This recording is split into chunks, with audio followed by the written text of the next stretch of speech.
सो high friend तो जेटला पण भाई बहनों गुजरात में medical dental Ayurvedic homeopathic courses माटे फॉर्म भर्યું હોય તો એ વિદ્યાર્થીઓનું મેરિટ લિસ્ટ છે એ હવે મોડું આવશે કારણ કે ફરીથી રજિસ્ટ્રેશન માટેની પ્રોસેસ છે એ સપ્લિમેટરી એક્ઝામ પાસ થયા હોય એ વિદ્યાર્થીઓ માટે ચાલુ કરવામાં આવી છે। તો આપણે એની વિગતવાર માહિતી છે જોઈએ અને ત્યાર પછી ગુજરાત રેન્ક ક્યારે આવશે એની પર પણ આપણે ચર્ચા છે તે કરીશું। જો તમે ચેનલમાં નવા હોય તો ચેનલને સબસ્ક્રાઇબ કરી રાખજો જેથી કરીને સ્ટેપ બાય સ્ટેપ તમામ પ્રકારના વિડીયો તમને મળતા રહે। તમે આપણી ઓફિશિયલ વેબસાઇટમાં આવી જશો અને મેડિકલ માટેના ડેશબોર્ડમાં આવશો તો તમને આ પ્રકારનું જોવા મળે છે कि 23 जुलाई એટલે કે આજની અપડેટ તમને જોવા મળશે। જે પણ વિદ્યાર્થીઓ વર્ષ 2025 માં ગુજરાત બોર્ડ દ્વારા લેવાયેલ ધોરણ 12 ની મેઇન પરીક્ષામાં નાપાસ થયા હોય અને ત્યાર પછી જુલાઈ 2025 માં પાસ થયા હોય એવા વિદ્યાર્થીઓ અગાઉ રજિસ્ટ્રેશન કરવાનું બાકી રહી ગઈ હોય તો તેવા વિદ્યાર્થીઓ માટે નવું રજિસ્ટ્રેશન અને હેલ્પ સેન્ટરનું વેરિફિકેશનની પ્રોસેસ તે ચાલુ કરવામાં આવી છે।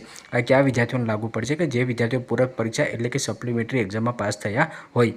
જે વિદ્યાર્થીઓ માર્ચ 2025 માં ગુજરાત બોર્ડ દ્વારા લેવાયેલ ધોરણ 12 ની મુખ્ય પરીક્ષામાં નાપાસ થયા હતા અને જુલાઈ 2025 માં પાસ થયેલ છે અને અગાઉ ઓનલાઈન રજિસ્ટ્રેશન અને હેલ્પ સેન્ટર ખાતે વેરિફિકેશન કરાવેલ છે એવા વિદ્યાર્થીઓ ઓનલાઈન રજિસ્ટ્રેશન કરવાનું નથી। તો જે વિદ્યાર્થીઓ ફક્ત રજિસ્ટ્રેશન કરવાની ચૂકી ગયા છે એ વિદ્યાર્થીઓને જ કરવાનું છે, પરંતુ જે વિદ્યાર્થીઓ ઓલરેડી વેરિફિકેશન કરાવેલું છે એ વિદ્યાર્થીઓને રજિસ્ટ્રેશન છે તે કરવાનું નથી।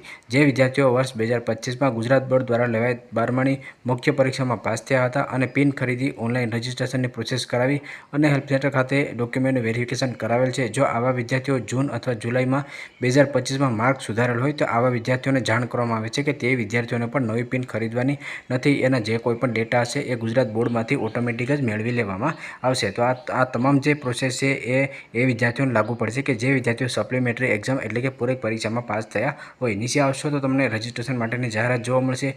નીચે જે વિદ્યાર્થીઓ 15% ઓલ ઇન્ડિયા કોટામાં રજિસ્ટ્રેશન કરવા માંગતા હોય તો એની નોટિફિકેશન જોવા મળશે અને અન્ય માહિતી છે જોવા મળશે। ફોર્મ તમારે કઈ રીતે ભરવું છે એના પર મેં ઓલરેડી વિડીયો બનાવેલો છે, જે વિડીયોનો લિંક હું ડિસ્ક્રિપ્શનમાં નાખી દઉં છું। જે પણ વિદ્યાર્થીઓ મેડિકલ કક્ષાના કોર્સમાં એડમિશન લેવા માંગતા હોય તો જ્યારે તમારો ગુજરાત રેન્ક આવશે ત્યાર પછી તમને 3 થી 5 દિવસનો સમય છે તે કોલેજ પસંદગી માટે આપવામાં આવતો હોય છે। તો તમારા રેન્ક મુજબ કોલેજ પસંદગીનું લિસ્ટ છે અમે જ બનાવી આપતા હોય છે। તો એના માટે તમે અમારા પેડ કાઉન્સેલિંગમાં જોઈન થઈ શકો છો।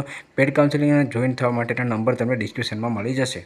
હવે રજિસ્ટ્રેશન માટેની જાહેરાત થઈ છે એની આપણે તારીખ જોઈએ તો 23 જુલાઈથી લઈ અને 28 જુલાઈ બપોર 12 વાગ્યા સુધી તમે લોકો પિન ખરીદી કરી શકશો। ત્યાર પછી 23 જુલાઈથી લઈ 28 જુલાઈ સાંજે 4 વાગ્યા સુધી તમે ઓનલાઈન રજિસ્ટ્રેશન કરી શકશો અને 29 જુલાઈ સાંજે 4 વાગ્યા સુધી તમે હેલ્પ સેન્ટરનું વેરિફિકેશનની પ્રોસેસ તે કરી શકશો। તો જે પણ વિદ્યાર્થીઓ પૂરક પરીક્ષામાં પાસ થયા હોય ને અગાઉ આપણે ચર્ચા કરી એ મુજબ લાયકાત ધરાવતા હોય એ તમામ વિદ્યાર્થીઓ પિન ખરીદી રજિસ્ટ્રેશન હેલ્પ સેન્ટરની પ્રોસેસ કરી શકે છે। તમારે પિન ખરીદી રજિસ્ટ્રેશન અને હેલ્પ સેન્ટરની અપોઇન્ટમેન્ટ કઈ રીતે લેવાની છે એના પર મેં ઓલરેડી વિડીયો બનાવેલો છે, જેને લિંક હું ડિસ્ક્રિપ્શનમાં નાખી દઈશ।